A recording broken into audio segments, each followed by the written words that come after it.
Hello, I'm Malcolm Stewart. I'm a professional leader for psychology for Counties Manukau District Health Board, and I've also been involved in the MH-Smart process pretty much since the beginning of the process. And what I'd like to talk to you today about is the use of the HoNOS, the HoNOS 65+, or the HoNOSCA, as a clinically useful tool within the MDT setting. One of the aspects of the MH-Smart process and the use of the HoNOS and HoNOSCA and HoNOS 65+ is its use as a clinical tool, and that's what I want to talk with you about today. When I think about the HoNOS and this family of tools, I think about it as four different horizons, and the furthest away horizon of those is the national level, that this data will in time become useful at a national level. It can be used for all sorts of purposes at that level, and we'll talk about a little bit about those in a moment. The second horizon, which we can think about, is at the DHB and service level, and actually creating information which can be useful for us at that level of developing information. And some of the sorts of questions which it can help us ask and answer is to understand more about the service users, about their outcomes which they might achieve, and eventually perhaps get to a situation where we can use it to help to identify best practice. Now, at these levels, we're mostly using it as grouped information, not as individual information on individuals, but as the grouped information, the statistical sorts of things which might be done with that.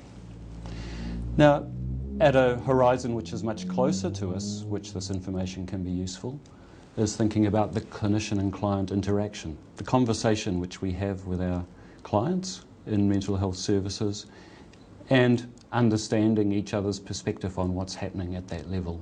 And there is going to be future training which is specifically aimed at helping us to carry out that conversation in a way which is useful for both parties. Now, clearly with that sort of information, well, you're promoting a conversation about the individual's goals and outcomes, and as I said before, about actually understanding that we are seeing things in a similar sort of a way. But between those two distant horizons which I've talked about and the closer horizon, there is the very useful potential for using this information at a team level. Now, the team level is again about actually using it to promote a conversation, to improve the conversations we have, to help to improve our understanding of this particular person. At that level, the team level, you can actually be using both the individual conversations about the individual's goals and their outcomes, and also about the grouped information, which is particular to your particular team. Some of the information there might help us understand the clients we see better, who we seem to do well with, who we don't do well with, and that may well be helpful to us in sorting out how we can improve our practice, and in some ways also how we can make our practice more effective, but also perhaps easier. When I talk about the team here, there is absolutely no reason, as I see it, I'm thinking partly about the multidisciplinary team, but there is absolutely no reason that that team may not include the service user themselves and their involvement in this discussion, and also perhaps their family members also being involved. So it can be a conversation which includes those people also. So at the team level, we have both of these sources of information.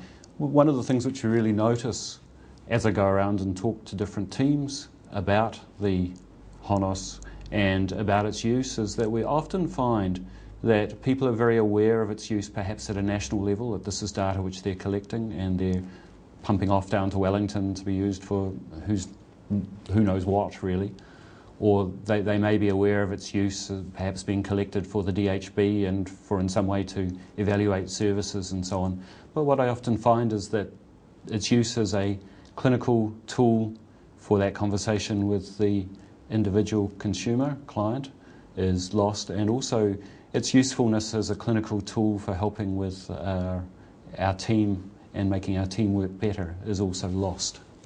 Now, as I mentioned at the team level, you may want to use either grouped information where you find out a lot about the overall client characteristics, perhaps the outcomes, and it can also perhaps have some usefulness in terms of understanding the workloads of different people and so on as well. So that's using grouped information. But it can also be used for identifying individual status, their progress to date, their concerns and their goals for intervention. As I say, improving our ability to hold a fruitful conversation about this person, and also to hold to develop plans which we can then use to help to improve this person's care and perhaps also their involvement in that care. Today I particularly want to focus on that aspect of how we might use this HoNOS information to improve the individual's care. So when you have a team discussion, what value can the HoNOS or the HoNOSCA or the HoNOS 65 Plus actually add to that? Well, first of all, it can be a very quick summary of this person. In many multidisciplinary team processes and many services, the whole process of review of a client, I must say in my experience and in the experience of many other people, is often a somewhat frustrating process and often seems not a particularly fruitful process. And that's not because it's not an intrinsically useful sort of a thing to do. Obviously it's a highly important thing to do, but sometimes the processes we use are less than optimal for actually helping us to achieve what we need to achieve with it. What the HoNOS can actually perhaps help to do is it provides a quick summary of this person, the concerns which they have and the concerns which their clinicians have about them, the areas which they are still distressed in, the areas in which things are going well. The HoNOS gives a really good sort of an initial foundation for people to understand what's happening for this person at this time. And it does cover a range of quite important aspects about the person's well-being at the moment, the things which are issues for them, the things which are going well for them to some degree. And it also can give us a bit of a way of discussing the drivers which are actually driving their mental health or their mental illness at the current point in time. So it gives a quick and very easy summary for making sure that we're less likely to be talking past each other, or that people who are sitting in that meeting, in a sense, are witnessing a discussion about a person for whom they know very little. One other aspect of that, I guess, is that quite often team discussions can get focused very, very narrowly, perhaps on particular events of the day or a particular angle on this person, and the HoNOS or the HoNOSCA can just help us to open up that a little so that we are actually seeing a little bit more of the breadth of issues which might be important. The other thing which it's quite useful for is that it draws attention to change over time. And I think it's probably many clinicians' experience, it's certainly mine, that when you're working with people for quite long periods of time, it's often quite difficult to understand or to keep a record of, to notice the really subtle changes which might be happening for that person over time. And that's also often useful in discussions with clients, because it can also be a really helpful way of helping them to understand what has changed. Many of you in your HoNOS training will have heard that the HoNOS is not a decision-making tool. You wouldn't want to use it in a way that, say, if somebody had a HoNOS score of more than 12, then they were into your service. If it was less than 12, then they didn't come into your service. So it's not a decision-making tool in that sort of way, but it is a very useful tool for helping to make good decisions. And what I'm arguing today is it's also an extremely useful base for helping us to make good conversations, good discussions within our teams about how to work with our clients and help our clients as best we can. But how to do that has been a key question, I think, for many, many teams, and in a sense it's just one more thing to try and do. And certainly as I travel around talking with different teams, many feel using a HoNOS is just one more thing for them to do. So I think often perhaps people have not had or taken the time to think about, well, how can I make this something which is useful both for me and for my clients? And it's a very simple strategy. It actually takes very little time. It perhaps takes 5 minutes to actually work right through it in the course of a multidisciplinary team meeting, maybe a little bit longer, sometimes a little bit less.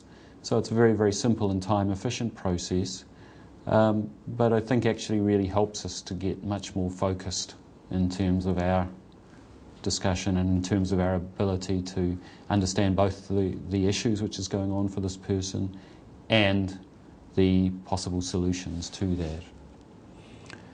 This particular strategy and all of the forms which you're going to see are available on the TPO website. This particular strategy has 3 basic questions, and one of those questions has 3 parts. The first question is asking the question, are we the right service for this person? And it provides a way of asking that. And in this case it's talking about the HoNOSCA, as you can see. And if the person's HoNOSCA has no items which score 2 or more, are we the right service for this person? I know that it's often quite difficult when people are in the process of recovering, and there is clearly always more work which could be done to help a person recover, to hold on to that person and to try and keep on making things a little bit better and so on. But I guess we do, at some stage, we need to ask the question, are we still the right service for this person? Does this person need service anymore? And can they do, or could they do better with a different sort of a service even? And so this gives a way of structuring that, thinking about that. It's just a way, there are many others, but it does give a way of structuring it. If they have no items which score 2 or more, asking the question, are we the right service for this person? Now it is an honest question, and it's a question which in some cases the answer is yes, we are the right service, even though this person doesn't have anything which scores 2 or more. And an example of where that might be the case, for instance, is where somebody is on clozapine and they are needing continuing blood monitoring, where they've had a very good response to the clozapine, and so their HoNOS or their HoNOSCA has actually become very low. However, they are still needing that ongoing care from the types of services we provide as a way of actually monitoring their blood levels and so forth. Another example might be, for instance, where somebody has made a very good recovery, but you're looking at doing some work with the family around actually building that family's resilience to their continued, so that you are able to continue the good work which this person is doing and which their family is doing. Now that person may be well at that stage and not have any items which are more than 2, but you're wanting to keep them in the service to increase that, working on that resilience. Now the second question has the 3 parts, and I talk about it as the 3 C's. And the first of those C's is concordance. Now concordance is a bit of a tricky word, I suppose, but what it means is, do we see things in the same way? And so obviously part of an important conversation, part of a reason for any conversation, either with our clients or with our team members, is to try and get to the stage where we are seeing things similarly, where we know that we are on the same wavelength, or at least that we understand how we are on different wavelengths and why. And so concordance is asking, in the sense, do we agree over the HoNOS or HoNOSCA or HoNOS 65 plus ratings that have been given? Now in a multidisciplinary team which is doing its job well, there may well be quite different perspectives on this person. Different people will hold different pieces of information, different people will have different pieces to add to that puzzle. And that may well be the whole reason for having a review, to actually bring that collected wisdom together so that those different pieces of the puzzle can be added together to form a full picture. So we've got this question, do we agree over the HoNOSCA ratings that have been given? Now, in some situations that have used the HoNOS, some teams have found that this could create a bit of a problem using the HoNOS collectively, because people got into a bit of an ongoing debate about whether this particular item should score a 2 or should score a 1 or should score a 3. And sometimes egos get a bit involved in that, and it can become a bit non-helpful. On the other hand, it is really important that those different views do get aired, because they do actually add to our richness and our understanding of this particular person. And as I say, that's one of the major reasons for the multidisciplinary team meeting. The HoNOS for the person that fills out that HoNOS stands unless they decide to change it. So the HoNOS is based on the idea that the person that best knows this person, the client, is the one that completes it. Now, the reason for taking that approach is that the HoNOS is based on the fact that the person who is filling it out should be the person who actually knows this client the best. And so it makes good sense that their particular HoNOS stands unless they choose to change it on the basis of information which is brought to the meeting. However, other viewpoints are obviously really, really important in the discussion, and by briefly talking about different viewpoints, by briefly saying, well, I see this a bit different because, then you're actually enriching the discussion around this person a whole lot, without actually getting into the argument about whether it's this particular score or that particular score. And that's a way of bringing the wisdom of the whole team into the discussion, which wraps around but goes well beyond the HoNOS and what the HoNOS can score. The second of the 3 C's is around change. How does the HoNOS help us with change? Now, obviously, to be aware of change, perhaps we're going to need to have serial HoNOS data, or we're going to need to have a clear idea of how this person was before. So this question, this C, is what has changed since the HoNOS was last completed? What has changed since this person's last review?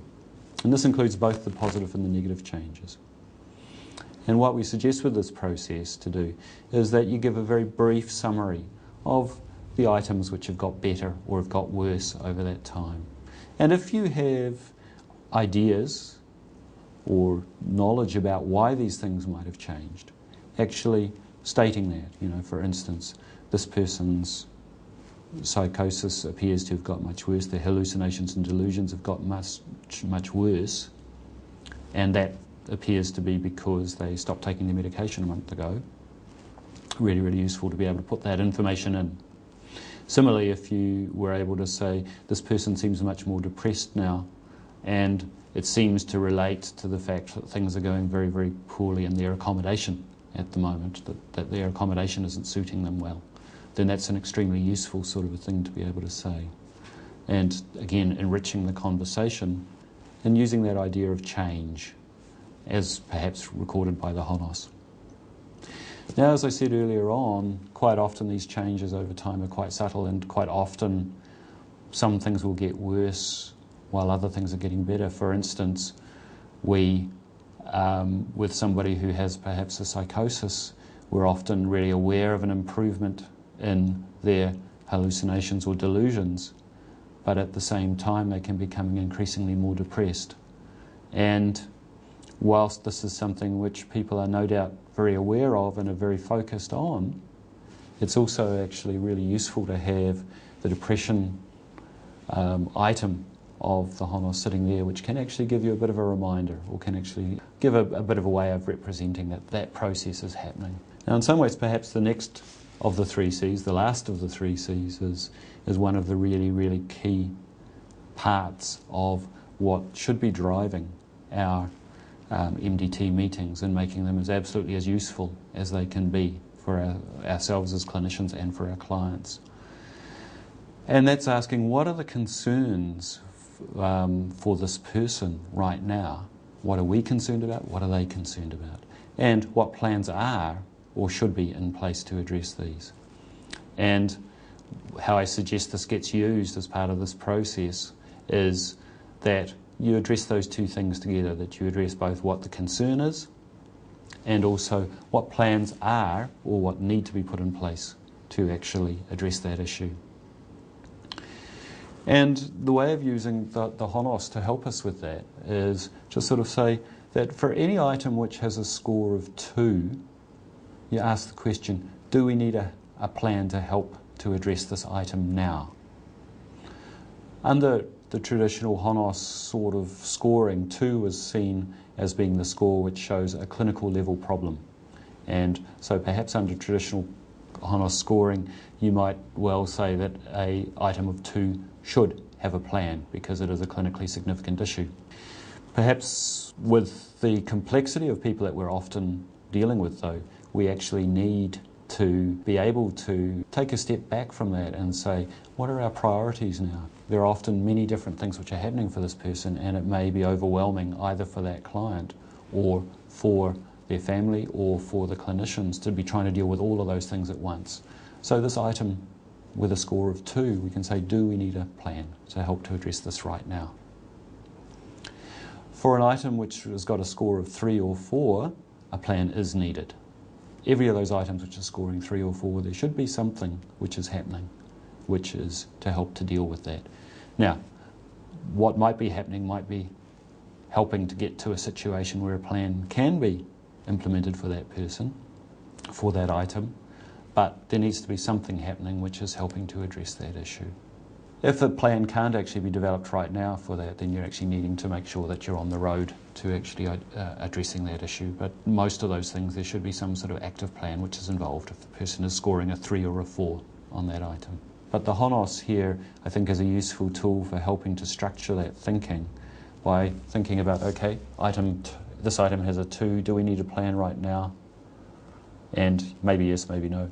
Item 3 or 4, it does need a plan. What is my plan now? How do I need to improve it? What do we need to do differently now? Asking those kinds of questions. I would say that it's much better if that can be done by the person who is going to be bringing the person into the review meeting, by the person who's going to be presenting them prior to actually coming into the meeting. So that if they can have done some thinking about that, then that's really helpful. The third and last question is choosing what the top priority is for dealing with this person at this time. With this, you're wanting to identify one or perhaps at the most 2 different things that are actually going to most help to make a difference to this person's journey of recovery right now. Now, sometimes those particular items which might make the most difference are not the items on which you score the highest. They're not necessarily the 4s. Think of an example perhaps of somebody who perhaps was suffering from a severe psychotic disorder which was giving them an awful high level of paranoid ideation, where they're perhaps scoring a 3 or a 4 in terms of their delusional material. At the same time, it seems from your formulation of this person and their difficulties that a lot of that is actually being driven by an unsatisfactory relationship or an unsatisfactory living situation, which only is unsatisfactory enough to score a 3, but doesn't actually get to the score of 4. Now, you might decide on the basis of your diagnosis and your formulation that the thing which is going to make the most difference for this person at this time is getting a more satisfactory living relationship. So that might become your top priority. So there you have an example, really, of choosing the top priority and working with that. And your HoNOS helps to point you in that direction. How do these questions relate to what we might be wanting to do as part of that review process? Just want to go back to thinking again that quite often a lot of time is spent in team reviews, and I think many people, myself included, would argue that those processes are often not quite as efficient as they could be, that we could work on improving the efficiency in that, and for lots of teams. So these questions here are really useful, I think, in terms of actually helping to drive a more solution-focused approach to our MDT meetings. So the first question, are we the right service? That's actually helping us to identify people who could or should be discharged. And for many teams, I think it's actually, or for many clinicians, it's actually quite scary at times to think about discharging when you don't know the future for that person. And you also know that more could be done with them. Sometimes it's actually quite helpful to have that additional information which can actually just help us to make that decision that perhaps it is time for this person to move on and give permission to discharge. The concordance, really vital in terms of actually helping us to have a fuller and multi-perspective understanding of this person and their current concerns and their current strengths and their current ability to move forward. So it has that role of actually helping to use the wisdom of the entire team. The change question, obviously vital in terms of changing what's going right and what's going wrong. And also perhaps what's not changing is equally important in there as well. The concerns, as I said before, the heart of what we're needing to do, what's happening, what are we concerned about, what are we doing about that, and what can we do about that. And finally the priorities. Where do we most need to put the energy, which we've got at this point in time, in terms of dealing with this person? We are all really busy in clinical roles. We have a lot of different things which we're trying to do. We have only a certain amount of energy which can necessarily, and a certain amount of time which can necessarily be spent on this person. And so being able to prioritise to where we're going to get the most benefit for this person's recovery is very critical. And this question helps us to focus in on that. Now we've talked about the procedure, I'd like to just talk a little bit about how we can use this as part of our team discussions. And clearly we've already started on that in terms of actually outlining the strategy, and that strategy can be very much a part of your team discussion. It can be a good focus for your team discussion and a good way of actually keeping the discussion moving and keeping it solution focused.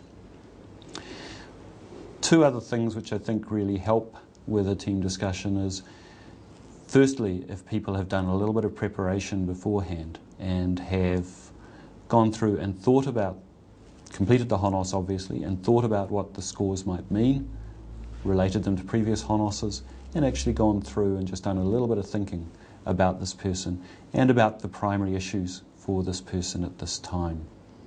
The second part, which is really important in terms of the multidisciplinary discussion really, is for somebody to come in to that discussion with a very short summary of this person and where they are now and where they've come from.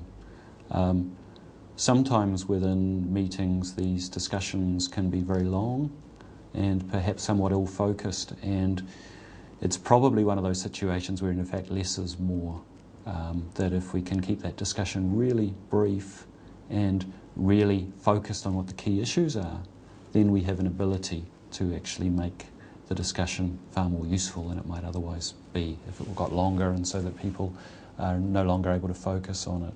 One way to help to do this, to fulfill I think both of these roles, is to have a form which you take in to your MDT meeting, which you've thought about a little bit beforehand. Again, it doesn't have to be huge amounts of thinking or take huge amounts of time to complete. In fact, I think it's best if it's all on one page, because that helps us to stay really focused on getting the really key information rather than a lot of information which is not going to be helpful to plotting a way forward. On the TPO website there is an MDT review form, which is a way of trying to structure that thinking in relation to the questions which we're asking with this strategy for using the HoNOS. Now this form, it needs to be completed prior to the review, and it really does help to clarify thinking about this client, and it helps to clarify the person's thinking and what they most need to present to their team meeting. It focuses very strongly on identifying solutions for this person. We'll just go through two components of this form. Now obviously it steps a little bit beyond the HoNOS, because it brings in some of the other information which is helpful for people to know about as part of this. The first component is exactly what you would expect. It's just a tiny little bit about the reason for review of this person and what the desired outcomes of this review are. A very brief set of notes perhaps about this person's background, just some of the real key features of it, and hopefully looking at an absolute maximum of 3 minutes. Thinking a little bit about their current situation as well, and that is obviously important, and again, but very brief, so you're actually summarising what you believe to be the most important aspects which the rest of the team would benefit from knowing about this person. And the next factor there is looking at the diagnosis. What diagnosis does this person have? But also looking at the formulation. And in that formulation I'm meaning what you think are the key factors which are driving this person's wellness or unwellness at this point in time. The key things which could make a difference if you could change them. And actually stating that alongside the diagnosis is a really, really helpful part of that. And as I talked about before, that's partly covered perhaps in when you're discussing change, you're actually drawing out some of the aspects of formulation there. So that's the first part, that's preliminary information, and then you move into the strategy which we've been presenting here today. What are the key changes which have happened in the last 3 months? Obviously the HoNOS or the HoNOSCA or the HoNOS 65 Plus gives you some items about which you might rate those change. You'd be looking at those change. You're also very able to go beyond those. If there are other aspects which you think are changed which are not reflected in that HoNOS, you can certainly include that in there also. And so this might be almost like just a short list of the items which have changed. Have they got better? Have they got worse? Now looking at the concerns, the second of the 3 C's from the strategy. For the HoNOS items scoring 3 and 4, what's the item name? And what's the plan which is in place to address that issue?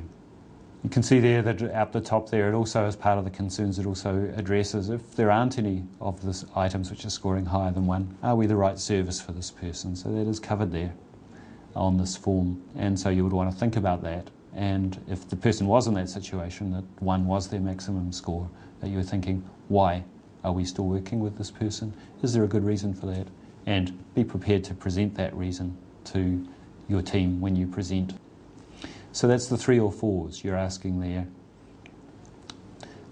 You're presenting hopefully for each of the items or for each other thing which you have there. You're presenting also a plan, the plan which is in place about addressing that. And if not, then you're wanting to take back to the meeting the fact that a plan is needed. For the HoNOS item scoring 2, you're asking that question, do we need a plan for this person? Is it the right time to be setting up a plan for this person? If the answer to that is yes, then you're actually writing what your plan is there. Obviously very, very briefly, just a line, even just a couple of words so that you remember what your thinking is.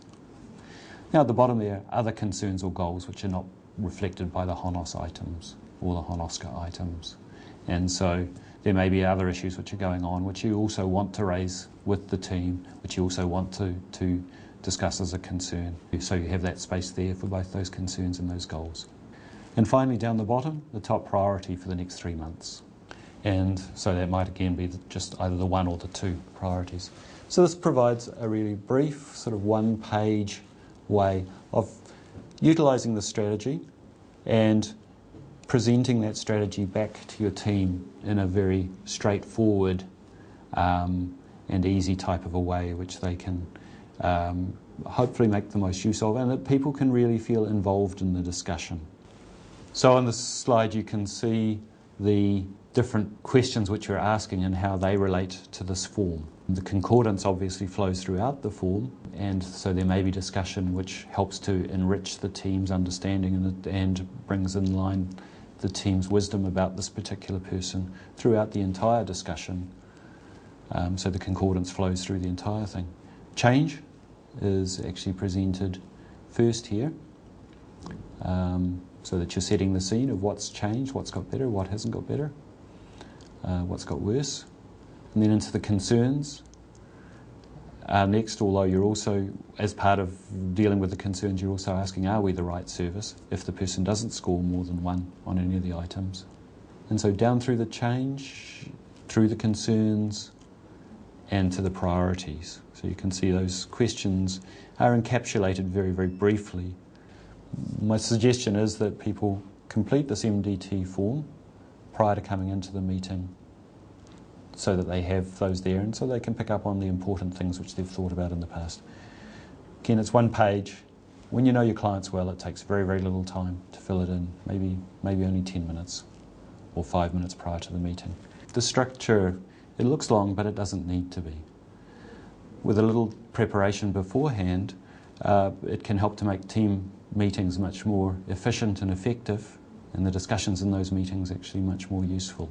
It can really focus on solutions to concerns, so it is actually focusing on solutions, and that often leaves people in the situation where they are moving out of the meeting with a much clearer idea about what is going to happen or what should happen and what can be done at this stage, and that often actually increases people's sense of security, that they really do have a very clear agreement from their team, they really do have a very clear direction from their team about what needs to happen now. It helps to improve the target of the discussion so that it's much more targeted and therefore more time efficient and often, I must say, much less frustrating for people that are attending as part of that. And finally, if it helps to improve the effectiveness of your planning, then it also helps to reduce the need for often some of the repetitive discussions which quite often happen. We talk about revolving door clients coming in and out of, say, an inpatient unit, but we also have revolving door clients who keep on getting discussed over and over again within short periods of time within teams, and often a lot of that discussion is less productive than it could be. So this process looks long, but it doesn't need to be. Try it out in your team and perhaps try it out for a few weeks and see how you can make it work with your team. It's a very general sort of a strategy, but it's very easy to implement and to start to utilise within your team. We hope to put on the TPO website some cases showing the sorts of analysis which has been done, perhaps the review sheet showing both the items and or the concerns and the plans which were associated with that from real cases that we've worked with, and with the HoNOS data there as well for you to see how the two relate to each other. Thank you for listening, and hope you are able to take this away, have a play with it and make it work in your team, and I hope that it's useful. Thank you.